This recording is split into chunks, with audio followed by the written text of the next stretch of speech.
കഴിഞ്ഞ ദിവസം നമ്മൾ മഹാകവി പ്രശാന്ത് നിള എന്നൊരാളെക്കുറിച്ച് ചർച്ച ചെയ്തു. ഓർക്കുന്നുണ്ടല്ലോ, അദ്ദേഹം കൊടുങ്കാറ്റിൽ പറക്കുന്ന കഴുകൻ, പക്ഷപാതികളുടെ വാദ്യാർ എന്നൊക്കെയാണ് നമ്മുടെ മുഖ്യമന്ത്രിയെ വിശേഷിപ്പിച്ചത്. അപ്പോൾ നമ്മൾ ആ ചർച്ച നടത്തിയപ്പോൾ നമ്മൾ ആലോചിച്ചു, ഒരു പക്ഷേ മുഖ്യമന്ത്രി ഈ കവിതയിലെ വകതിരിവുകേടൊക്കെ കണ്ട് ഒരു പക്ഷേ അതിനെ തള്ളിപ്പറയുമെന്ന് കരുതി. പക്ഷേ ഇന്ന് നമ്മുടെ ഇടതുപക്ഷ മുന്നണിയുടെ കൺവീനർ ഇ.പി. ജയരാജൻ പറഞ്ഞിരിക്കുന്നത് തച്ചോളി ഉദയനൻ, മഹാത്മാ അയ്യങ്കാളി, ശ്രീനാരായണ ഗുരുദേവൻ തുടങ്ങിയവരുടെയൊക്കെ കഴിവുകൾ നമ്മൾ ആരാധിക്കും, അതുപോലെ ജനങ്ങൾ ആരാധിക്കുകയാണ് നമ്മുടെ മുഖ്യമന്ത്രി എന്നാണ്. അല്ല, അത് വേറൊരു കവിതയാണ്, വേറൊരു വാഴ്ത്തുപാട്ടാണ്. ഇവരെയാണ് ഈ പാണന്മാർ എന്ന് പറയുന്നത്. ഉദയനൻ്റെ കാലത്തെ പോലെ. ഈ എന്തുകൊണ്ടാണ് തച്ചോളി ഉദയനൻ ഇദ്ദേഹത്തിൻ്റെ വായിൽ വരാൻ കാര്യം? ഈ ഉദയനൻ്റെ മഹത്വം പാടിക്കൊണ്ട് നടന്നത് പാണന്മാരാണ്. കുഞ്ചാക്കോയുടെ സിനിമയിലൊക്കെ പാണനാണിത്. ഒരു ചെറിയ ഉടുക്കുപൊട്ടി. പുത്തൂരം വീട്ടിൽ ജനിച്ചവരെല്ലാം പൂപോലഴകുള്ളവരായിരുന്നു. ഒരാളല്ല, പുത്തൂരം വീട്ടിൽ ജനിച്ചവരെല്ലാം. അല്ല, അടുത്ത വരി പ്രധാനമല്ലേ, ആണുങ്ങളായി പിറന്നവരെല്ലാം അംഗം ജയിച്ചവരായിരുന്നു. അപ്പോൾ ഈ ഓർമ്മയുള്ളത് കൊണ്ടാണ് ഇദ്ദേഹം ഈ തച്ചോളി ഉദയനൻ്റെ പേര് ആദ്യം എടുത്തിരുന്നത്. അത് കഴിഞ്ഞിട്ടാണ് അയ്യങ്കാളി, ഗുരുദേവൻ ഒക്കെ വരുന്നത്. അതെന്തുകൊണ്ട് വന്നു എന്ന് എനിക്കറിയാമല്ല. പക്ഷേ ഇതൊക്കെ സ്വാഭാവികമാണ്. ഈ ഒരു രാജാവ്, ചക്രവർത്തി, ഇവരെയൊക്കെ സ്തുതിക്കുന്ന പാട്ടുകൾ അക്കാലത്തുണ്ടായിരുന്നു.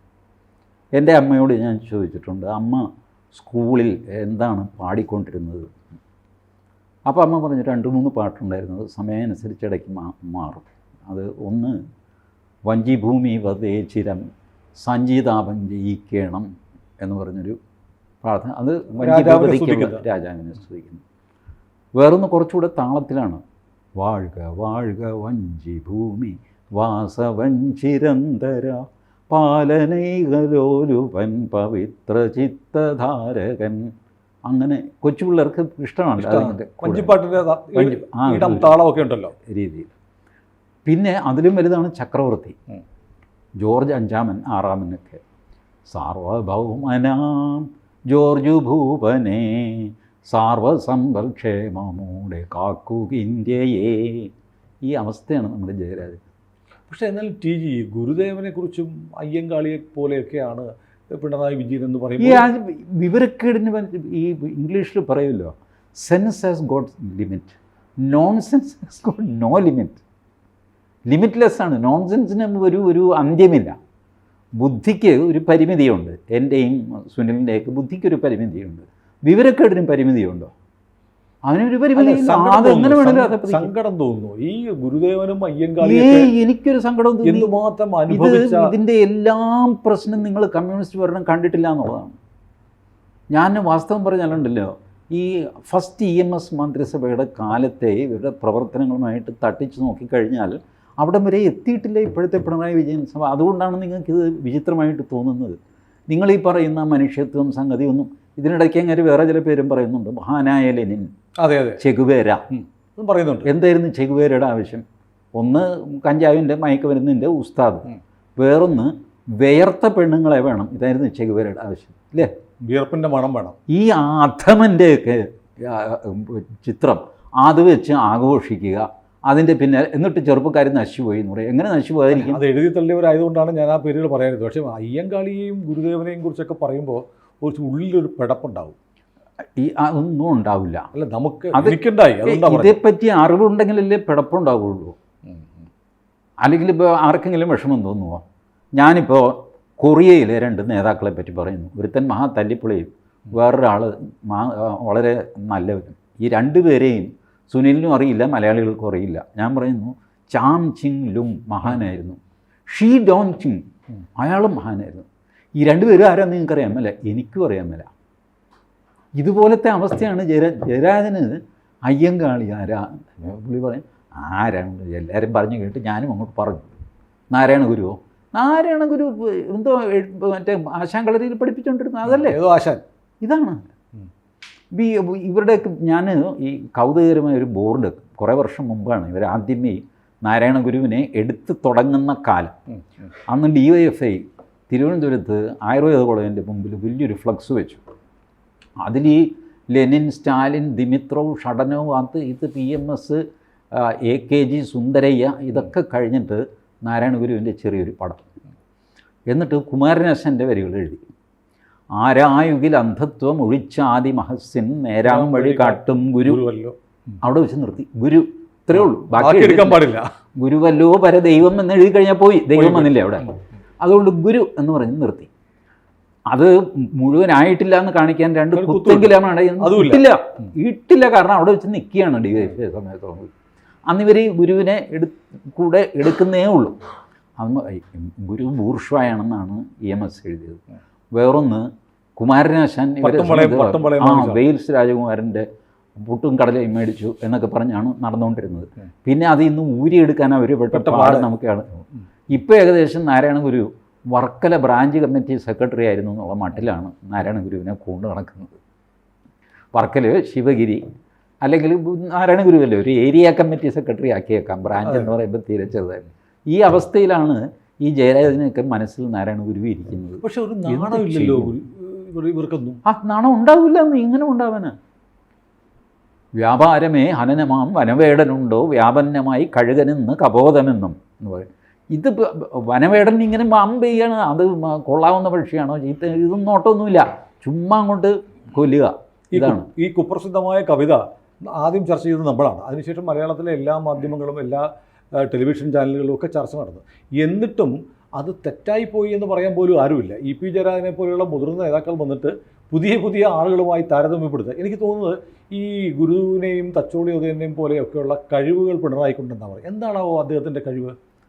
അല്ലെ, ഇത് കഴിവ് ആരോപിക്കുകയല്ലേ നമ്മൾ. അധ്യാരോപം എന്ന് സംസ്കൃതത്തിൽ പറയുന്നതാണ്. സുനിലിന് ഉള്ളതോ ഇല്ലാത്തതോ ആയ കഴിവുകളൊക്കെ ഞാൻ അധ്യാരോപിക്കുകയാണ്. സുനിൽ ഇതൊന്നും അറിയുന്നില്ല, സുനിലിന് തന്നെ മനസ്സിലാവുന്നില്ല. പക്ഷേ നല്ല കാര്യമാണല്ലോ എന്ന് വിചാരിച്ചിട്ട് സുനിൽ സംപ്രീതനായിട്ട് മിണ്ടാതിരിക്കുന്നു. ഇതാണ് ശരിയാണ്. നമ്മുടെ എല്ലായിടത്തും AI ക്യാമറകൾ വെച്ചു, ബിരിയാണി ചെമ്പ് പോലുള്ള കഥകളുണ്ടായി. അങ്ങനെ കുറേ കാര്യങ്ങളൊക്കെ നമ്മുടെ കഴിവുകളുടെ ഭാഗമായിരിക്കാം, അതായിരിക്കാം. പക്ഷേ എന്നാലും TG ഇപ്പോൾ കഴിഞ്ഞ ദിവസം ഒരു ഇടതുപക്ഷ നിരീക്ഷകൻ ഒരു ചാനലിൽ പറയുകയാണ്, അതായത് ഈ ആളുകൾ ഏറ്റെടുക്കും, അതുകൊണ്ട് സ്വാഭാവികമായും ഇത്തരം രചനകളുണ്ടാവും. പിണറായി വിജയൻ ജീവിച്ചിരിക്കുമ്പോഴേ അമരത്വം നേടിക്കഴിഞ്ഞു. അദ്ദേഹത്തിന് ഈ അമരത്വം എന്നുള്ള വാക്കിൻ്റെ അർത്ഥം അറിയാത്തതാണോ, അതോ ഇനി പിണറായിയെ വീണ്ടും ഈ കൊടുങ്കാറ്റിൽ പറക്കുന്ന കഴുകൻ എന്ന് പറഞ്ഞ പോലെ അപമാനിക്കുകയാണോ എന്ന് എനിക്ക് മനസ്സിലായിട്ടില്ല. അല്ല, ഈ വൈതാളികന്മാർക്ക് ഒരു ലിമിറ്റൊന്നുമില്ല. അവർ ഇങ്ങനെ പുകഴ്ത്തി ആകാശത്തോളം ഇങ്ങനെ പുകഴ്ത്തിക്കൊണ്ടിരിക്കും. അതാണ് മന്നവേന്ദ്ര വിളങ്ങുന്നു ചന്ദ്രനെ പോലെ നിൻമുഖം എന്നൊക്കെ പറഞ്ഞു പുകഴ്ത്തി അങ്ങ് കയറ്റി വിടുകയല്ലേ. പക്ഷെ കുറേ ആളുകൾക്ക് വേദനിക്കില്ലേ, മഹാത്മാ അയ്യങ്കാളിയെയും ഗുരുവിനെയൊക്കെ ആരാധിക്കുന്ന ആളുകൾക്ക്? EP ജയരാജൻ്റെ വിടുവായത്തം കേട്ടിട്ട് ആരെങ്കിലും വേദനിക്കാനൊക്കെ പോവുക? ഇതിങ്ങനെയൊക്കെ ഉള്ളൂ, ഇത്രയ്ക്കൊക്കെ ഉള്ളൂ എന്നുള്ളത് നമുക്കറിയാമല്ലോ. എല്ലാവർക്കും അറിയാം EP ജയരാജൻ്റെയൊക്കെ ഈ പൊണ്ണത്തടിയല്ലാതെ വേറെ അകത്ത് ആൾതാമസമൊന്നുമില്ല. അങ്ങനെ പോകുന്നു. വേറൊരു ജയരാജൻ ഇല്ലാത്ത ഗുണങ്ങൾ നമ്മളിൽ ആരോപിച്ച് ആരെങ്കിലുമൊക്കെ പറയുമ്പോൾ നമുക്കൊരു ലജ്ജ തോന്നില്ലേ? പിണറായി ഇതൊന്നും കാണുകയും കേൾക്കുകയും ചെയ്യുന്നില്ലേ? അത് പിണറായി എത്തിപ്പെട്ട സ്ഥലമുണ്ടല്ല, അതിന് ചുറ്റും നിൽക്കുന്ന ആളുകൾ അവരൊക്കെ ഇത് സത്യമാണെന്ന് ഈ മനുഷ്യനെ പറഞ്ഞ് വിശ്വസിപ്പിക്കും. അങ്ങനെയാണല്ലോ പണ്ട് ആടിനെ പട്ടിയാക്കിയത്. ഇത് കണ്ടാൽ തന്നെ മനസ്സിലാവും ആടും പട്ടിയും എന്നുള്ള വ്യത്യാസം. പക്ഷേ 10 പേര് പറഞ്ഞു കഴിഞ്ഞപ്പോൾ ഇയാൾക്ക് തോന്നി ഇത് പട്ടിയാണെന്ന് തോന്നിയിട്ട് ഞാൻ ഉപേക്ഷിച്ചപ്പോൾ മറ്റവർ ആടിനെയും കൊണ്ടുപോയി വെട്ടി അറുത്ത് തിന്നു. ഇതാണല്ലോ ആടിനെ പട്ടിയാക്കുന്ന കഥ. അപ്പോൾ സാമാന്യ ബുദ്ധിയെ നശിപ്പിക്കത്തക്ക രീതിയിലുള്ള പ്രൊപ്പഗാൻഡ നടത്താൻ ആളുകൾക്ക് പറ്റും എന്നുള്ളതാണ് ഈ ആടിനെ പട്ടിയാക്കിയ കഥയിലൂടെ പണ്ടേ കാരണവന്മാർ നമുക്ക് പറഞ്ഞു തരുന്നത്. നമ്മുടെ കൺമുമ്പിൽ നമുക്ക് അനുഭവിക്കാവുന്ന സത്യം അത് സത്യമല്ലാതാക്കാൻ പ്രൊപ്പഗാൻഡയ്ക്ക് സാധിക്കും. നമ്മൾ കൊണ്ടു നടക്കുന്ന ആടാണ്, അതിൻ്റെ കയറ് നമ്മുടെ കയ്യിൽ ഇരിക്കുന്നു, നമുക്ക് കണ്ടാലറിയാം അതിൻ്റെ ചെവി കൊമ്പ് ഒക്കെ ആടാണ്. പക്ഷേ 10 പേര് പറയുന്നു അത് പട്ടിയാണ്. ഒടുവിൽ നമ്മൾ തന്നെ അത് പേപ്പട്ടിയാക്കി തല്ലുകൊല്ലും. അല്ല TG, ഞാൻ ചോദിക്കട്ടെ, നമ്മൾ ഈ സ്കൂളിലൊക്കെ പഠിക്കുമ്പോൾ കുട്ടികൾ വഴക്കിടും, തല്ലുപിടിക്കും, അതൊക്കെ പിൽക്കാലത്ത് നമ്മൾ വലിയ അഭിമാനം ക്രെഡിറ്റായിട്ടൊന്നും പറയരുത്. പക്ഷേ നമ്മൾ നോക്കുമ്പോൾ പിണറായി ഇക്കാലത്ത് ബ്രണ്ണൻ കോളേജിലെ കഥകൾ ഞാൻ പ്രത്യേക ആക്ഷൻ കാണിച്ചു, അപ്പോൾ സുധാകരൻ നിലത്ത് വീണു, സുധാകരൻ വന്നിട്ട് നേരെ തിരിച്ചു പറയുന്നു. അപ്പോൾ ഇവരൊക്കെ ഈ നമ്മുടെ മുതിർന്ന രാഷ്ട്രീയ നേതാക്കളായി കാണുന്ന ആളുകളൊക്കെ ഇങ്ങനെ പൊങ്ങച്ച കഥകളോ ആത്മപ്രശംസയോ വീരസ്യങ്ങളോ ഒക്കെ പറഞ്ഞ് എന്താവാനാണ് ശ്രമിക്കുന്നത്? അത് ഈ കായബലം കൊണ്ട് ഓരോ സ്ഥലത്ത് ജയിച്ചു എന്നൊക്കെ പറയുന്ന ഇപ്പോൾ വാടിക്കൽ രാമകൃഷ്ണൻ കേസ് അതിൽ പിണറായി വിജയൻ പ്രതിയായിരുന്നു. 1969 ആദ്യത്തെ RSSകാരൻ കൊല്ലപ്പെടുന്ന RSSകാരൻ വാടിക്കൽ രാമകൃഷ്ണനാണ്. പച്ചയ്ക്ക് വെട്ടിക്കൊന്നു പകല്. ശരിക്കും അതിനകത്ത് പിണറായി പ്രതിയാണോ? അതെ. അയ്യോ, അതിൻ്റെ ജഡ്ജ്മെൻറ്റിൻ്റെ കോപ്പി ഉണ്ടല്ലോ, ഇപ്പോൾ സോഷ്യൽ മീഡിയയിൽ പറക്കുന്നുണ്ട് അതിൻ്റെ കോപ്പി. അതിൽ പ്രതി ചേർക്കപ്പെട്ടതാണോ? അല്ല, പ്രതിയാണ്. വെച്ചാൽ വാടിക്കൽ രാമകൃഷ്ണൻ മരിച്ചു കഴിഞ്ഞപ്പോൾ അസ്വാഭാവിക മരണത്തിനാണ് കേസെടുത്തത് പോലീസ്. ആത്മഹത്യ ആണോ കൊലപാതകമാണോ എന്ന് തിരിച്ചറിയാൻ മേലാത്തതാണല്ലോ ഈ അസ്വാഭാവിക മരണം. അങ്ങനെ അസ്വാഭാവിക മരണത്തിനാണ് കേസെടുത്തത്. പിന്നെ വാടിക്കൽ രാമകൃഷ്ണൻ്റെ വീട്ടുകാരാണ് മജിസ്ട്രേറ്റ് കോടതിയിൽ പരാതി കൊടുക്കുന്നത് കൊലപാതകമാണ് എന്ന് പറഞ്ഞിട്ട്. എന്നിട്ട് മജിസ്ട്രേറ്റാണ് കേസെടുപ്പിക്കുന്നത്. ശരിക്കും ഈ വാടിക്കൽ രാമകൃഷ്ണൻ്റെ കൊലയിലേക്ക് നയിച്ച കാരണങ്ങൾ എന്താണ്? കാരണങ്ങൾ ഒരുപാടുണ്ട്. അന്നത്തെ അവരുടെ അപ്രമാദിത്വത്തെ ആര് ചോദ്യം ചെയ്ത് കഴിഞ്ഞാലും അവർ വെട്ടിക്കൊല്ലും. അതായിരുന്നു തലശ്ശേരി. ഇപ്പോഴും ഏകദേശം അങ്ങനെ തലശ്ശേരിയിൽ RSS അടിച്ചൊക്കെ നിൽക്കുന്നുണ്ട്. അല്ലാതെ ബാക്കിയുള്ളവർക്കൊക്കെ വലിയ പ്രയാസമാണ്. എന്താ വിചാരിച്ച് KT ജയകൃഷ്ണൻ മാസ്റ്ററിൻ്റെ കൊലപാതകത്തിന് 4 പേർക്ക് വധശിക്ഷ വിധിച്ചു തലശ്ശേരി സെഷൻസ് ജഡ്ജ്. ആ തലശ്ശേരി കോടതി 2 ആഴ്ച പൂട്ടിയിട്ടു. CPM വളഞ്ഞിട്ടും കോടതി പ്രവർത്തിക്കാൻ സമ്മതിച്ചില്ല ഈ വിധി പറഞ്ഞതിന്. ഇതുപര്യന്തം നമ്മുടെ നാട്ടിലുണ്ടായിട്ടില്ല. ഇത് ഭാരതത്തിൽ ഒരു സ്ഥലത്തും ഉണ്ടായിട്ടില്ല. കോടതി പൂട്ടിക്കിടന്നു 2 ആഴ്ച. അതാണ് അവരുടെ കായബലം. ഇതൊക്കെ വലിയ അഭിമാനമായിട്ട് അവർ കൊണ്ടു നടക്കുകയാണ്. ആരെങ്കിലും കൊല്ലുന്നതാണ് വലിയ അഭിമാനം. സാക്ഷികളില്ലാഞ്ഞിട്ടാണ്. സാക്ഷി പറയാൻ ആർക്കും ധൈര്യമില്ല. സാക്ഷികളുണ്ട്, പക്ഷേ സാക്ഷി പറയാൻ ആർക്കും ധൈര്യമില്ലാഞ്ഞിട്ട് വാടിക്കൽ രാമകൃഷ്ണൻ കേസ് തള്ളിപ്പോയി. ഇന്നും വാടിക്കൽ രാമകൃഷ്ണൻ കേസ് പുനരുജ്ജീവിക്കാൻ പറ്റും. കാരണം ആ സാക്ഷികൾ ഇപ്പോഴും ജീവനോടെയുണ്ട്. പിണറായി വിജയൻ്റെ ഏകദേശം പ്രായക്കാരാണല്ലോ, അവരൊക്കെ ഇന്നും ജീവനോടെയുണ്ട്. അവർ 164 സ്റ്റേറ്റ്മെൻറ്റ് കോടതിയിൽ കൊടുത്തു കഴിഞ്ഞാൽ ഈ കേസ് പിന്നെയും പൊങ്ങി വരും, പുനരന്വേഷണം വരും. പിണറായി വിജയൻ്റെ പേരിൽ FIR ഇട്ട് അന്വേഷിക്കേണ്ടി വരും പോലീസിന്. പക്ഷേ അതൊക്കെ ഈ നമ്മൾ രാഷ്ട്രീയ എതിരാളികളെ തകർക്കാൻ വേണ്ടിയിട്ട് ഇന്നിപ്പോൾ നോക്കൂ, രാഹുൽ മാങ്കൂട്ടത്തിനെ വീട്ടിൽ കയറി അറസ്റ്റ് ചെയ്തിട്ട് പോയി. അപ്പോൾ എതിരാളികളെ ഇങ്ങനെ നശിപ്പിക്കാൻ വേണ്ടിയിട്ട് ആരോപണങ്ങളിൽ കുരുക്കുന്ന ഒരു ശീലം പൊതുവിൽ കേരളത്തിൽ. എതിരാളികൾ പഴമൊഴികളായാലും എന്ത് ചെയ്യും? ഞാൻ പറയാം, രാഹുൽ മാങ്കൂട്ടത്തെ അറസ്റ്റ് ചെയ്തത് നിയമവിരുദ്ധമായ ഒരു അറസ്റ്റാണ്. പക്ഷേ നിങ്ങൾ തെരുവിൽ ഇത് നേരിടുമ്പോൾ തന്നെ എന്തുകൊണ്ട് കോൺഗ്രസ് നിയമപരമായ വഴി നോക്കുന്നില്ല? പോലീസ് കംപ്ലയിൻറ്റ് അതോറിറ്റിക്ക് പരാതി കൊടുക്കുക, ഹൈക്കോടതിയിൽ റിട്ട് കൊടുക്കുക. സുപ്രീം കോടതിയിലെ നിർദ്ദേശങ്ങൾക്ക് വിരുദ്ധമായിട്ടാണ് ഈ അറസ്റ്റ്. ആ മനുഷ്യനെ രാഹുൽ മാങ്കൂട്ടത്ത് കോൺഗ്രസ്സുകാരൻ എന്ത് അവരുടെ തല്ലിപ്പൊളി സ്വഭാവം അവർ കാണിക്കുന്നുണ്ടാവാം. പക്ഷേ എന്ത് വാങ്ങിക്കോട്ടെ, ഒരു ചെറുപ്പക്കാരനെ വെളുപ്പിനെ 6 മണിക്ക് പോയിട്ട് അയാൾ കാണാതെ പോയിട്ടൊന്നുമില്ല, ഒളിച്ചു നടക്കുകയൊന്നുമില്ലല്ലോ. അയാൾ യുവജനോത്സവത്തിനുണ്ടായിരുന്നു, വേറെ ഏതോ പ്രസംഗത്തിനൊക്കെ ഉണ്ടായിരുന്നു. എവിടെ വെച്ച് വേണമെങ്കിൽ നിങ്ങൾക്ക് അറസ്റ്റ് ചെയ്യാം. അതിന് പകരം അയാളുടെ അമ്മ മാത്രമുള്ള വീട്ടിൽ പോയിട്ട് രാവിലെ 6 മണിക്ക് ആരെ പേടിപ്പിക്കാനാണ് ഈ അറസ്റ്റ്? വീട് വളഞ്ഞിട്ട്. അതൊക്കെ നിയമവിരുദ്ധമായ അറസ്റ്റാണ്. അത് ഉടൻ തന്നെ ചോദ്യം ചെയ്യേണ്ടതാണ് കോടതിയിൽ. ആ അറസ്റ്റ് ചെയ്ത് പോലീസുകാരൻ്റെ പേരടക്കം പ്രൈവറ്റ് കംപ്ലയിൻറ്റ് കൊടുക്കേണ്ടതാണ്. അപ്പോഴേ ഈ സൂക്കേട് നിൽക്കുകയുള്ളൂ. അല്ലെങ്കിൽ ഇതിങ്ങനെ ചെയ്തുകൊണ്ടേയിരിക്കും. അല്ല, അത് യൂത്ത് കോൺഗ്രസ് നോക്കട്ടെ. പക്ഷേ ഞാൻ ചോദിച്ചത് രാഹുൽ മാങ്കൂട്ടത്തിൻ്റെ കേസ് പറഞ്ഞിട്ട് ഞാൻ പിണറായിയുടെ കാര്യം തന്നെ ചോദിച്ചു. കാരണം ഇപ്പം വീണ്ടും കുറേ കാലമായി, ഇപ്പം സമീപകാലത്താണ് ഈ വാടിക്കൽ രാമകൃഷ്ണൻ്റെ കേസ് നിരന്തരം ആളുകൾ പറയുന്നുണ്ട്.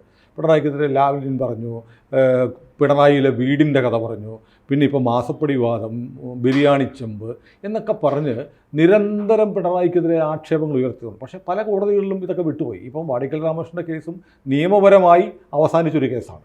അതൊക്കെ ഇപ്പോൾ നിയമത്തിൽ ബാബറി മസ്ജിദിൻ്റെ രാമജന്മഭൂമി സുപ്രീം കോടതി വിധി പറഞ്ഞു. അതിനുശേഷവും ആ കേസൊക്കെ പറഞ്ഞുകൊണ്ടിരിക്കുന്നത് ശരിയാണോ? ശരിയാണ്. കാരണം ഇത് ലോവർ കോർട്ടിൽ അവസാനിച്ചൊരു കേസാണ് വാടിക്കൽ രാമകൃഷ്ണൻ കേസ്. വർഗീസിൻ്റെ കൊലപാതക ഓർമ്മയുണ്ടോ? നമ്മുടെ നക്സലൈറ്റ് വർഗീസ്. 42 വർഷത്തിന് ശേഷമാണ് രാമേന്ദ്രൻ എന്ന പോലീസുകാരൻ ഇത് വെളിപ്പെടുത്തുന്നത്. ഞാനാണ് വർഗീസിനെ വെടിവെച്ചത്, പോയിന്റ് ബ്ലാങ്ക്, ചെവിക്ക് പുറകിൽ തോക്ക് വെച്ച് വെടിവെച്ചു. മേലധികാരി പറഞ്ഞു, ഒന്നുകിൽ താൻ വെടിവെക്കുക, അല്ലെങ്കിൽ തന്നെയും കൂടെ ചേർത്തിട്ട് ഞാൻ 2 ഉണ്ട ചിലവാക്കേണ്ടി വരും, ഇത്രയേ ഉള്ളൂ എന്ന് പറഞ്ഞു. അത് പേടിച്ചിട്ട് ഞാൻ വെടിവെച്ചു.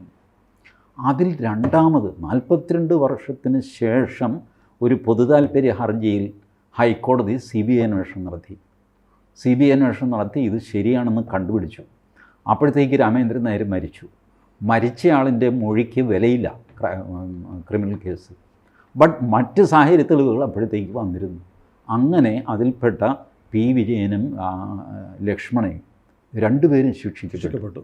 അതുകൊണ്ട് ജയിലിൽ കിടന്നു. വാടിക്കൽ രാമകൃഷ്ണൻ കേസ് പഴയ ക്രിമിനൽ കേസ് നെവർ ഡൈസ്. അല്ല, അതിപ്പം അതിന് മരണം. ഞാൻ ചോദിക്കട്ടെ, ഇപ്പോൾ വാടിക്കൽ രാമകൃഷ്ണൻ്റെ ബന്ധുക്കളോ അദ്ദേഹവുമായി ബന്ധപ്പെട്ട പ്രസ്ഥാനത്തിൻ്റെ ആളുകളോ അതിനുശേഷം ഒന്നും ചെയ്തിട്ടില്ല. ചെയ്യാതിരുന്നിട്ട് പിന്നെ എപ്പോഴും അക്വിറ്റൽ നടന്ന ഒരു കേസിൻ്റെ പേരിൽ കേരളത്തിൻ്റെ മുഖ്യമന്ത്രി എങ്ങനെ ആക്ഷേപിക്കാമോ? ഈ അവർ ചെയ്തില്ല എന്നുള്ളത് കൊണ്ട് ഞാൻ ആക്ഷേപിക്കാതിരിക്കുകയൊന്നുമില്ല. അവർ ചെയ്യാനുള്ളത് ചെയ്തില്ല. നിയമത്തിന് മുമ്പ് ഇത് അവസാനിച്ച കേസല്ലേ? നിയമത്തിന് മുമ്പിൽ അവസാനിച്ച കേസാണ്. This can be re opened. അത് പിണറായി വിജയനെ എപ്പോഴും ഓർമ്മിപ്പിച്ചുകൊണ്ടിരിക്കണം. ദിസ് ക്യാൻ ബി ചെയ്യണ്ടേ? ടി ജി അങ്ങേക്കോ അല്ലെങ്കിൽ വാടിക്കൽ രാമകൃഷ്ണൻ ഒരു കാര്യമുണ്ട്. ഈ കേസ് നിങ്ങൾക്ക് റീ ഓപ്പൺ ചെയ്യണമെങ്കിൽ തലശ്ശേരി കോടതിയിൽ വേണം റീ ഓപ്പൺ ചെയ്യാൻ.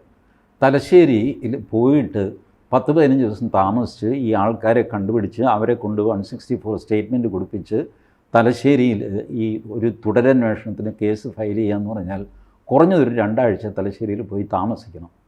എനിക്ക് അതിനുള്ള കാശുമില്ല, സമയവുമില്ല. തലശ്ശേരിയിലും ഉണ്ടല്ലോ എന്നെ പോലെ ആൾക്കാർ, അവർ ചെയ്തോളൂ. ചെയ്യുന്നില്ലെങ്കിൽ കേരളത്തിലുള്ള എല്ലാവരും ഇപ്പോഴും പിണറായിക്കെതിരെ വാടിക്കൽ രാമകൃഷ്ണന്റെ കൊലക്കേസ് എന്ന് പ്രതികളെ വിട്ടയച്ച ഒരു കേസ്. വാടിക്കൽ രാമകൃഷ്ണന്റെ വീട് സന്ദർശിച്ച് അതിന്റെ ഫോട്ടോ വരെ ഇടുന്നുണ്ട്. അതെന്തിന്? എനിക്കറിയില്ല. നിയമപരമായി ശരിയല്ലല്ലോ. നിയമപരമായിട്ട് തെറ്റൊന്നുമില്ല. വാടിക്കൽ രാമകൃഷ്ണന്റെ വീട് സന്ദർശിച്ചുകൂടാ. അല്ല, അങ്ങനെയല്ല. ഈ പിണറായിയുടെ പേര് വീണ്ടും പറയുന്നു, കുറ്റവാളിയല്ലെന്ന് നീതിപീഠം കണ്ട് വിട്ടയച്ച ഒരാളല്ലേ? അല്ല, അതിൽ തെറ്റൊന്നുമില്ല കേട്ടോ. അതിപ്പോൾ സമൂഹത്തിലെല്ലാവരും ഈ കോടതി തീരുമാനിച്ച ഒരാളെ വെറുതെ വിട്ട് കഴിഞ്ഞാലും സമൂഹം പലപ്പോഴും വെറുതെ വിടാറില്ല. ഇല്ലല്ലോ, കുറ്റവാളിയാണ്. അല്ല, അതാണ് ഈ സ്റ്റിഗ്മ എന്ന് പറയുന്നത്. കുറ്റവാളിയായിട്ട് ശിക്ഷ അനുഭവിച്ച് പുറത്ത് വരുന്ന ആൾ, അയാളെ വീണ്ടും സമൂഹം ഒറ്റപ്പെടുത്തും. അതെ ഇല്ലേ? അത് സമൂഹത്തിൻ്റെ ഒരു പ്രത്യേകത, ഒരു രീതിയാണ്. അതിൽ നമുക്കൊന്നും ചെയ്യാനില്ല. അതങ്ങനെയേ പ്രവർത്തിക്കുകയുള്ളൂ. ഒരിക്കലൊരു ചീത്തപ്പേര് വീണ് കഴിഞ്ഞാൽ വലിയ പ്രയാസമാണ് അത് മാറാനായിട്ട്. അതിൻ്റെ ശിക്ഷ അനുഭവിച്ചാൽ പോലും ചീത്തപ്പേര് ബാക്കി നിൽക്കും. ഒരു പ്രശ്നമാണ്. നിരപരാധിയാണെന്ന് കണ്ടാലും പിന്നെയും നിരപരാധിയാണെന്ന് കണ്ടു കഴിഞ്ഞാൽ പിന്നെയും കുറേ പേര് കുറ്റവാളിയാണെന്ന് തന്നെ പറയും. അവൻ തന്നെയാണ് എന്നെ കുത്തിയത്, എനിക്ക് നല്ല ഓർമ്മയുണ്ട്, അവൻ്റെ കൈ എനിക്കറിയാം, അവൻ്റെ വിരലിൽ കിടന്ന മോതിരം എനിക്ക് ഓർമ്മയുണ്ടെന്നൊക്കെ ഇയാളിങ്ങനെ പറഞ്ഞുകൊണ്ടിരിക്കും. മറ്റൊരാൾ കുഴപ്പത്തിലാകുകയും ചെയ്യും. ഇത് ക്രിമിനൽ കേസുകളുടെ ഒരു സ്വഭാവമാണ്. അല്ല, നമ്മൾ ഈ സമൂഹം എങ്ങനെ പറയുന്നു എന്നുള്ളതല്ല. ഈ കേസ് റീ ഓപ്പൺ ചെയ്യാൻ this is a fit case for reopening. Like what വർഗീസിൻ്റെ കേസിൽ നക്സലൈറ്റുകളാണ് പൊതു താല്പര്യ ഹർജിയുമായിട്ട് കോടതിയിൽ പോയിട്ട് CBI അന്വേഷണം വാങ്ങിയത്. ഈ കേസിൽ CBI അന്വേഷണം പോലും വേണ്ട. തലശ്ശേരി കോടതിയുടെ ഒരു തുടരന്വേഷണം മതി. അത് CRPC 178(3) അതോ 173(8) 178(3) ആണെന്ന് തോന്നുന്നു. I don't remember. ഈ വകുപ്പനുസരിച്ച് തുടരന്വേഷണത്തിന് വകുപ്പുണ്ടെന്നേ. പക്ഷേ അത് തലശ്ശേരി കോടതി ചെയ്യുന്നില്ലെങ്കിൽ നിങ്ങൾക്ക് ഹൈക്കോടതിയിൽ വരാം. Show your legal might. ഞാൻ ഈ കോൺഗ്രസിനോടാണെങ്കിലും BJP-യോടാണെങ്കിലും പറയുന്നത്, you are very weak and poor in legally fighting CPI. അല്ല, അതിനൊന്നും നേരമില്ല. ഒരാളെ അപകീർത്തിപ്പെടുത്താൻ വേണ്ടി നിയമത്തിന് മുന്നിൽ താൽക്കാലികമായോ സ്ഥിരമായോ അവസാനിച്ച ഒരു കാര്യം പറഞ്ഞുകൊണ്ടിരിക്കും. അദ്ദേഹത്തെക്കുറിച്ച് ആരെങ്കിലും നല്ല വാക്കുകൾ പറഞ്ഞാൽ അത് വിഗ്രഹാരാധന എന്നൊക്കെ പറഞ്ഞ് ആക്ഷേപിക്കും. അതിപ്പോൾ നടക്കുന്നത്. അതിപ്പോൾ അതിൻ്റെ രാഷ്ട്രീയം അങ്ങനെയാണല്ലോ. ഞാനും സുനിലും വേറെ രാഷ്ട്രീയത്തിലാണെങ്കിൽ സുനിലിൻ്റെ ചീത്ത കാര്യങ്ങൾ മുഴുവൻ ഞാനിങ്ങനെ എടുത്ത് പൊക്കി പറഞ്ഞുകൊണ്ടിരിക്കും.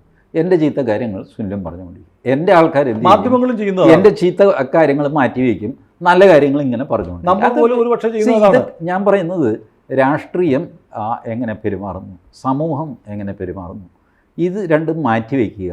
നിയമം എങ്ങനെ പെരുമാറണം. നിയമം unless you kickstart it with an FIR, it will not move. എവിടെയെങ്കിലും ഏതെങ്കിലും ഒരു പോലീസ് സ്റ്റേഷനിൽ FIR ഇടുന്നതോടെയാണ് നിയമം പ്രവർത്തിച്ചു തുടങ്ങുന്നത്. അതുവരെ നിയമം ഉറങ്ങിക്കിടക്കും, മിണ്ടാതിരിക്കും. നിയമത്തിന് മുന്നോട്ട് പോകാൻ പറ്റില്ല. നിയമം മുന്നോട്ട് പോകണമെങ്കിൽ ഒരു FIR, ആ FIR ഉണ്ടെങ്കിൽ അത് വെച്ചിട്ട് നിങ്ങൾക്ക് സുപ്രീം കോടതി വരെ കേസ് ഫൈറ്റ് ചെയ്യാൻ പറ്റും. But there has to be an FIR. ആ FIR ഇടിയിക്കാൻ പറ്റുമോ? ഒരു തുടരന്വേഷണം തലശ്ശേരി സെഷൻസ് കോടതിയിൽ നിന്ന് വാങ്ങാൻ പറ്റുമോ? ഇതാണ് ചോദ്യം. ഇത് ഈ പറഞ്ഞ പോലെ TGക്ക് ചെയ്യരുതോ എന്ന് ചോദിച്ചാൽ ചെയ്യാം. അതിന് പ്രായോഗിക ബുദ്ധിമുട്ടുണ്ട്. ഇമാജിൻ തലശ്ശേരിയിൽ പോയിട്ട് 2-3 ആഴ്ച താമസിക്കുക, എനിക്ക് പരിചയമില്ലാത്ത ഈ വിറ്റ്നസ്സിനെ പോയി ചെന്ന് കാണുക, അവരെന്ത് വിചാരിച്ച് എന്നെ വിശ്വസിക്കും? ഞാൻ 2 ആഴ്ച കഴിയുമ്പോൾ തലശ്ശേരിയിൽ നിന്ന് പോകും. അവർക്ക് പിന്നെ അവിടെ കിടന്ന് കൊടുക്കണ്ടേ? അവരുടെ സെക്യൂരിറ്റി ആര് നോക്കും? പോട്ടെ, എൻ്റെ സെക്യൂരിറ്റി ആര് നോക്കും? ഇതുപോലെ പലവിധ പ്രശ്നങ്ങളുണ്ട്. നിങ്ങൾ ഒരു കടന്നൽക്കൂട്ടിൽ കല്ലെറിയാൻ പോവാണ് ഈ പരിപാടിയിലൂടെ. കാരണം you are targeting the top most man of CPM in India. Sitaram Yechury അല്ല. സീതാറാം യെച്ചൂരിക്ക് ചായ കുടിക്കാൻ കാശ് കൊടുക്കുന്നത് പിണറായി വിജയനാണ്. എന്നാ കൊണ്ടുപോടെ ഒരു പരിപ്പുടയും കൂടി തിന്നോ കേട്ടോ എന്ന് പറയുന്നത് പിണറായി വിജയൻ. അത് ടി ജി പറഞ്ഞ 100% ശരിയാണ്. പക്ഷേ നിങ്ങൾക്ക് ചെയ്യാനുള്ള ആവതുമില്ല. പക്ഷേ ഒരു മനുഷ്യനെ ഇങ്ങനെ ഡിഫൈൻ ചെയ്യുന്ന പ്രക്രിയ ആവർത്തിച്ചുകൊണ്ടേയിരിക്കുന്നു. ഇതാണ് ഇവിടുത്തെ പ്രതിപക്ഷ കക്ഷികൾ ചെയ്യുന്നത്. ഇല്ല, അത് ഞാൻ പറഞ്ഞല്ലോ, എഗെയിൻ ഇത് ആവർത്തിച്ച് പറയുക പിടിക്കുക എന്നൊക്കെ പറയുന്നത് രാഷ്ട്രീയവും സമൂഹത്തിൻ്റെ പെരുമാറ്റവുമാണ്. ഞാൻ പറയുന്നത് നിയമദൃഷ്ട്യാ ചെയ്യാനുള്ളതും കൂടെ ചെയ്യണം. അപ്പോൾ മാത്രമേ നിങ്ങളുടെ ക്യാമ്പയിൻ സക്സസ് ആവുള്ളൂ. പക്ഷേ എൻ്റെ ഇപ്പോൾ ഇയാളെ അറസ്റ്റ് ചെയ്തു, നാളെ ചിലപ്പോൾ വി ഡി സതീശനെ അറസ്റ്റ് ചെയ്തു. അതിനൊരു പ്രൊസീജിയറുണ്ട്. വി ഡി സതീശന് ഇതുണ്ട്, ഇമ്മ്യൂണിറ്റിയൊക്കെ ഉണ്ട്, ക്യാബിനറ്റ് റാങ്ക് ഉള്ളതുകൊണ്ട്. പക്ഷേ ഇമ്മ്യൂണിറ്റി മറികടന്ന് ഈ മനുഷ്യനെ അറസ്റ്റ് ചെയ്യാൻ പറ്റും. എൻ്റെ ദൃഷ്ടിയിൽ ഇപ്പം തന്നെ ആരോടും ചോദിക്കാതെ പോലീസുകാർക്ക് അങ്ങനെ. തമിഴ്നാട്ടിൽ ഇ ഡി ഒക്കെ മന്ത്രിമാരെ സെക്രട്ടേറിയറ്റ് കയറി അറസ്റ്റ് ചെയ്ത് നമ്മൾ കണ്ടതല്ലേ. അത് ഈ ഇമ്മ്യൂണിറ്റി എന്ന് പറയുന്നത് പല രീതിയിൽ അതിന് വ്യാഖ്യാനവും സുപ്രീം കോടതി ജഡ്ജ്മെൻറ്റും ഒക്കെ ഇരിക്കട്ടെ. നാളെ വി ഡി സതീശനെ അറസ്റ്റ് ചെയ്ത് കഴിഞ്ഞാൽ കോൺഗ്രസിൻ്റെ റെമഡി എന്താ? കെ സുരേന്ദ്രനെ അറസ്റ്റ് ചെയ്തു, എന്തായിരുന്നു ബി ജെ പിയുടെ remedy? Did B J P ever file A counter case? എത്ര ഫോൾസ് അറസ്റ്റിന് വിധേയനായി സുരേന്ദ്രൻ? എത്ര കേസുകളുണ്ടെന്ന് പോലും അറിയാത്ത അവസ്ഥ. എത്ര കേസുകളുണ്ടെന്ന് പോലും അറിയാത്ത അവസ്ഥ. നിങ്ങൾ എന്തുകൊണ്ട് തിരിച്ച് കേസ് ഫയൽ ചെയ്യുന്നില്ല? ഞാൻ എന്നെ ഒരു പോലീസുകാരൻ അഡ്വൈസ് ചെയ്യാൻ ഈ പാർട്ടിക്കാർക്കൊന്നും എനിക്കറിയില്ല. എന്നെ ഒരു പോലീസുകാരൻ പരിധി വിട്ട് ചീത്ത പറഞ്ഞു. 1-2 ചീത്തയൊക്കെയാണ് ഞാനും പോട്ടെ 20 മിനിറ്റ് നിർത്താതെ ചീത്ത പറഞ്ഞു. ഞാൻ അയാൾക്കെതിരെ കേസ് കൊടുത്തു, കോമ്പൻസേഷൻ വാങ്ങിച്ചു, മൂക്കുകൊണ്ട് ഇക്ഷ വരപ്പിച്ചു. ഞാൻ കുറച്ച് ബുദ്ധിമുട്ടേണ്ടി വന്നു, 1.5 വർഷം ബുദ്ധിമുട്ടേണ്ടി വന്നു. പക്ഷേ ഞാൻ തീരുമാനിച്ചു ഇവനെ ഇനി വിട്ടാൽ ശരിയാവില്ല എന്ന് തീരുമാനിച്ചു. അങ്ങനെ ചെയ്ത് you have to act ruthlessly against your enemy when your enemy is ഒരു ദയാരഹിതമായ ഒരു പ്രസ്ഥാനമാണ് CPM. അവരോട് അങ്ങോട്ട് നിങ്ങൾ മാന്യത കാണിച്ചിട്ടൊരു കാര്യമില്ല. അവർക്കത് മനസ്സിലാവില്ല ആ മാന്യത. അതൊക്കെ വെറുതെ തോന്നുന്നതാണ്. എന്നാലും ഇങ്ങനെയൊക്കെ ചെയ്യുമ്പോൾ അവർ ചെയ്തില്ലേ? PC ജോർജിനെ ഇതുപോലെ വെളുപ്പാൻ രാവിലെയാണ് അറസ്റ്റ് ചെയ്തുകൊണ്ട് പോയത്. എന്തായിരുന്നു ഈ വെളുപ്പിനെ അറസ്റ്റ് ചെയ്യാൻ കാര്യം? PC ജോർജ് എന്ത് ചെയ്തു എന്നാണ് ഒരു പ്രസംഗത്തിൽ എന്തോ കൂടെ ഇതാണല്ലേ സംഭവം. അതിനങ്ങേര് തിരുവനന്തപുരത്തുള്ളപ്പോൾ ചെയ്യാം. അല്ലെങ്കിൽ ഒരു 41A 41B നോട്ടീസ് അയച്ചു കഴിഞ്ഞാൽ അങ്ങേര് തിരുവനന്തപുരത്ത് വരും. ഞാൻ മറ്റന്നാളെ വരുന്നുണ്ട്, അവിടെയും വന്നോളാം പറയും. ഇപ്പോൾ ഈ രാഹുൽ മാങ്കൂട്ടത്തിന് നിങ്ങൾക്കൊരു നോട്ടീസ് അയക്കാം. ഒന്നും സെക്ഷൻ 160 വെച്ചിട്ട് നിങ്ങൾ ഇന്ന കേസിൽ പ്രതിയാണ്, സ്റ്റേഷനിൽ ഹാജരാകണമെന്ന് പറയുക. മാങ്കൂട്ടത്തിൽ ഹാജരാകുമല്ലോ. ഹാജരായില്ലെങ്കിൽ നിങ്ങൾ അറസ്റ്റ് ചെയ്യുന്നൊരു ന്യായമുണ്ട്. അതും ഈ വെളുപ്പിന് 6 മണിക്കൊക്കെ പോകുന്നത് നിങ്ങളൊരു ഭീകരാന്തരീക്ഷം സൃഷ്ടിക്കുകയാണ് ആ അമ്മയുടെ മനസ്സിൽ. അവർക്ക് രാഷ്ട്രീയം ഉണ്ടാകാം ഇല്ല, പക്ഷേ ഒരു അമ്മയാണില്ല. 10-30 പോലീസൊക്കെ വന്ന് വളഞ്ഞു കഴിഞ്ഞാൽ പരിഭ്രമിച്ചു പോയില്ലേ? അതുപോലെ PC ജോർജും അങ്ങേരും ഒരു കുടുംബസ്ഥനല്ലേ. എന്തിനാ ഈ വെളുപ്പാൻ രാവിലെ 5:30 മണിക്കൊക്കെ പോയിട്ട് PC ജോർജിൻ്റെ ഇതുപോലെ വീട് വളഞ്ഞു? മറ്റേ പോപ്പുലർ ഫണ്ടുകാരെ അറസ്റ്റ് ചെയ്യാൻ നേരത്ത് പിണറായി വിജയൻ പറഞ്ഞെന്താ, ഇച്ചിരി പതുക്കെ മതി, തിരക്ക് കൂട്ടണ്ട. അതേസമയം ഇവരെയൊക്കെ അറസ്റ്റ് ചെയ്യുമ്പോൾ ഒരു പ്രശ്നമില്ല, വെളുപ്പിനെ പോയിട്ട് പൊക്കിക്കോ. ഇതൊക്കെ ഈ അന്യായമൊക്കെ ചോദ്യം ചെയ്യണം. ഒരു റിട്ട് പെറ്റീഷനിലൂടെ ഹൈക്കോടതിയിൽ ചോദ്യം ചെയ്യണം, ആ മജിസ്ട്രേറ്റ് കോടതിയിൽ കൗണ്ടർ പെറ്റീഷൻ കൊടുക്കണം, മനുഷ്യാവകാശ കമ്മീഷന് പരാതി കൊടുക്കണം. ഇങ്ങനെയൊക്കെ ചെയ്ത് ഇതാണ് രാഷ്ട്രീയ പ്രവർത്തനം എന്ന് പറയുന്നത്. ബഹളം വയ്ക്കുന്നത് മാത്രമല്ല രാഷ്ട്രീയ പ്രവർത്തനം. നിയമപരമായ സപ്പോർട്ട് നിങ്ങൾക്ക് വേണം. ഒരു മജിസ്ട്രേറ്റ് അല്ലെങ്കിൽ ഒരു മജിസ്ട്രേറ്റ് തിരിഞ്ഞു കടിക്കും, മനസ്സിലായോ? അല്ലാതെ എല്ലാ മജിസ്ട്രേറ്റുമാരെയും എല്ലാ ജഡ്ജിമാരും ഒന്നും ഭരണകൂടത്തിൽ തൊഴിൽ നിൽക്കുന്നവരല്ല. അതൊക്കെ ചുമ്മാ ഇവർ പറഞ്ഞുണ്ടാക്കുന്നതാണ്. ജഡ്ജിയൊക്കെ ഇപ്പോൾ പിണറായി വിജയനെതിരെ ഒരു വിധി എഴുതുക, അങ്ങനെയൊന്നും അല്ല. ജഡ്ജിമാർക്ക് ഇൻറ്റഗ്രിറ്റി ഉള്ള ജഡ്ജിമാർ തന്നെയാണ്. ഒറ്റോ ആരെങ്കിലും ഏതെങ്കിലും ഒരു കേസ് ചൂണ്ടിക്കാണിച്ചിട്ട് ഇപ്പോഴും ഒരു ജഡ്ജിയെ ആൾക്കാർ ചെയ്ത് പറയുന്നത്. മറ്റേ ലാവ്ലിൻ കേസിൽ പിണറായിക്ക് ഡിസ്ചാർജ് കൊടുത്ത ജഡ്ജി അങ്ങനെന്തോ ചെയ്ത് തല്ലിപ്പൊളിയാണെന്ന് പറഞ്ഞു. ഇതിങ്ങനെ ചെയ്യരുത്. കോടതി തെളിവുകളുടെ പുറത്താണ്. അത് ചിലപ്പോൾ സുപ്രീം കോടതി റിവേഴ്സ് ചെയ്തെന്ന് വരും. ഈ ലോ എന്ന് പറഞ്ഞാൽ എന്താ, ശരിക്ക് ഫാക്റ്റിൻ്റെ പുറത്ത് ലോ അപ്ലൈ ചെയ്തിട്ടാണ് ഇവർ വിധി എഴുതുന്നത്. അപ്പോൾ ഫാക്റ്റിൻ്റെ പുറത്ത് ലോ അപ്ലൈ ചെയ്യുമ്പോൾ വരുന്ന വിരുദ്ധ അഭിപ്രായം തിരിഞ്ഞും മറിഞ്ഞുള്ളത്. അതുകൊണ്ടാണ് അപ്പീൽ കോടതികളുള്ളത്. അപ്പോൾ ഇതേ തെളിവ് വെച്ചല്ലേ ആ കോടതി, പിന്നെ ഈ കോടതി ഒന്നും ഇപ്പം തലതിരിഞ്ഞ എന്താ എന്നൊക്കെ ചോദിക്കുന്നതിന് അർത്ഥമില്ല. അതങ്ങനെ വരുള്ളൂ. അതിനാണ് ഇത്രയും കോടതികൾ വെച്ചില്ല. നമ്മുടെ വിഷയം സാഹിത്യമായിരുന്നു. സാഹിത്യ പ്രവർത്തനവും ഒരു രാഷ്ട്രീയ പ്രവർത്തനമാണ്. പക്ഷേ ഇങ്ങനത്തെ രാഷ്ട്രീയ പ്രവർത്തനമാണോ? ഞാൻ ഊഹിക്കുന്നത് ഇതിൻ്റെ സോഴ്സ് പ്രഭാവർമ്മയായിരിക്കും ഈ ഇത്തരം സാധനങ്ങൾ എഴുതി കൊടുക്കുന്നത്. കാരണം അവരുടെ കൂട്ടത്തിൽ എന്തൊക്കെ പറഞ്ഞു കഴിഞ്ഞാലും മലയാളത്തിലെ 51 അക്ഷരം അറിയാവുന്നൊരു കക്ഷി പ്രഭാവർമ്മയാണ്. അത് 51-ൽ കൂടുതൽ ഒരക്ഷരത്തിന് 3 അവാർഡ് മറ്റേ വെച്ച് മേടിച്ചിട്ടുണ്ട് പുള്ളി. അത്രയധികം അവാർഡും വാങ്ങിയിട്ടുണ്ട്. അപ്പോൾ അങ്ങേരായിരിക്കും ഇതിങ്ങനെ ദ്രുത കവിത നിന്ന നിപ്പിലങ്ങ് കുറിച്ച് കൊടുക്കുന്ന ഏർപ്പാടില്ലേ, ബസ് ടിക്കറ്റിൻ്റെ പുറകിൽ അങ്ങനെയൊക്കെ എന്താ വേണ്ടത്, ഒരു മുദ്രാവാക്യം അന്നിക്ക് കൊണ്ടുപോക്കും. പക്ഷേ ഇനിയിപ്പോൾ മലയാളത്തിൽ ഒരുമാതിരിപ്പെട്ട പക്ഷിമൃഗാദികളൊക്കെ എടുത്തു കഴിഞ്ഞു. ആരോ മത്സ്യകവരെ കഴിഞ്ഞ ദിവസം തന്നെ എടുത്തു. ഇപ്പോൾ ഉദയനക്കുറുപ്പിന് വന്നു, നാരായണഗുരു വന്നു, മഹാത്മാ അയ്യങ്കാളി വന്നു. ഇനി ആരും ബാക്കിയുണ്ട്? കായംകുളം കൊച്ചുണ്ണി, ഇത്തിക്കര പക്കി, ജംബുലിംഗം, വയലാറൻ ശബരി, കണ്ടമ്മമ്മി, എത്ര എണ്ണം കിടക്കുന്നു. ഞാൻ കൊടുക്കാമല്ലോ. കാറ്റിൽ പറക്കുന്ന കഴുകനാമാങ്കിൽ അതുമൊക്കെ ആവാം. പിന്നെ ഏതായാലും നമുക്ക് അടുത്ത കവിതകൾക്ക് വേണ്ടി കാത്തിരിക്കാം. ശരി. കൂടുതൽ വാർത്തകളും വിശേഷങ്ങളും നിങ്ങളിലേക്ക് എത്താൻ ABC മലയാളം സബ്സ്ക്രൈബ് ചെയ്യുക, ബെൽ ബട്ടണും അമർത്തുക.